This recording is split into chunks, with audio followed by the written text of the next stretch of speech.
Latvijas sabiedrība ir savākusi 10 000 parakstu, lai ierosinātu Saeimā likumprojektu, ar kuru, tā ir paredzēts atteikties no jebkādām kompensācijām Saeimā ievēlētiem deputātiem. Daudz par šo ir diskusijas, ir tas vai nav tas populisms. Manuprāt, nav, un es paskaidrošu, kāpēc.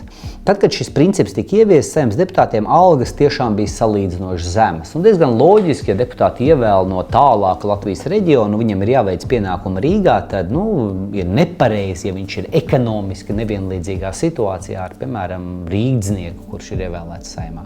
Taču šobrīd, jau vairākus gadus, parlamenta deputātiem algas ir tik tiešām lielas un pat ļoti, ļoti konkurētspējīgas.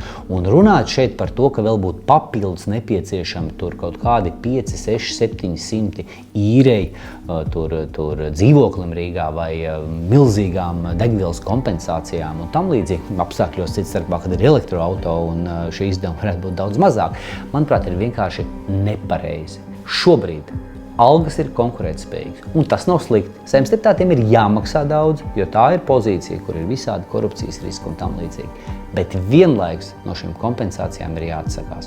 Es zinu, ka priekšvēlēšana laikam pieder tāds brīnuma potenciāls, respektīvi kaut kāda lēmuma, kur netiek pieņemti normālos apstākļos, priekšvēlēšanās pēkšņi tiek pieņemti. Es ļoti ceru, ka septembrī, kad parlaments būs atgriezies un nopietni strādās, šī tēma nepazudīs.